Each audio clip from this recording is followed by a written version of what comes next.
Hello जो आइए इस प्रश्न को सॉल्व करते हैं बच्चों। जो हमसे ये बोल रहा है प्रकार कैसे अपिकरली कौन सा कथन गलत है। तो बच्चों स्टाइशोमेट्री का ही आपके पास क्वेश्चन है और बहुत ही इंपॉर्टेंट टॉपिक होता है आपका बच्चों, रस समीकरण मिति गुणांक। उससे बहुत ज़्यादा एग्जाम पे क्वेश्चन हर साल आपके एग्जाम में आते हैं, वो आपको आना चाहिए। आप इस चीज़ को हमेशा ध्यान रखना बच्चों कि जब कभी भी हमारे पास देखो, इसको हम लोग बोलते हैं बच्चों रस समीकरण मिति गुणांक।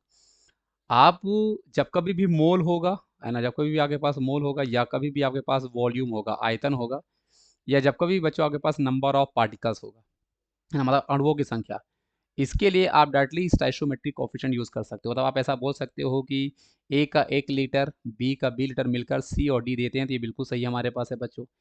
ए का 1 मोल तथा बी का बी मोल के सी और डी देते हैं, ये भी हमारे पास बिल्कुल सही है बच्चों। ए का 1 ग्राम बच्चों, यही आपका गलत है और ये आपके इस क्वेश्चन का सही जवाब होगा। क्यों? क्योंकि हम मोल को बच्चों मास में कन्वर्ट करते हैं। तो आप directly stoichiometry A B C और डी जो है वो वेट के लिए नहीं यूज़ कर सकते, बाकी सभी के लिए आप यहाँ पे डायरेक्टली यूज़ कर सकते हो। इसके लिए भी सही है बच्चों, ए का 1 अणु, बी के बी अणु से मिलकर। तो आप ये ध्यान रखना बच्चों कि मोल हो, वॉल्यूम हो, अणु हो, तो उनके लिए जो ये रस समीकरण मिति गुणांक होता है, इसको आप डायरेक्टली यूज़ कर सकते हो। वेट के लिए नहीं यूज़ करते। एक्चुअल में यहाँ पे होना चाहिए था ए इंटू मोलर भार, इतना ग्राम आपके पास ए जो होगा, वो बी इंटू मोलर भार जो आपके पास बच्चों बी का रहा होगा, तो मैं सफिक्स में बी ले लूँ, इसके साथ ग्राम से एडिशन करने के साथ आपको सी और डी का, तो ये हमारे पास इस क्वेश्चन का तब ये सही हो जाता। तो आप ए बी सी डी जो रस समीकरण मिति गुणांक होता है, उसको आप डायरेक्टली स्टाइशोमेट्री के लिए, भार के लिए नहीं यूज़ कर सकते। अदरवाइज आप वॉल्यूम के लिए, मोल के लिए और अणुओं के लिए उस चीज़ को याद कर सकते हो। इस क्वेश्चन का सही जवाब बच्चों आपके पास सी हमारे पास हो जाता। Thank you.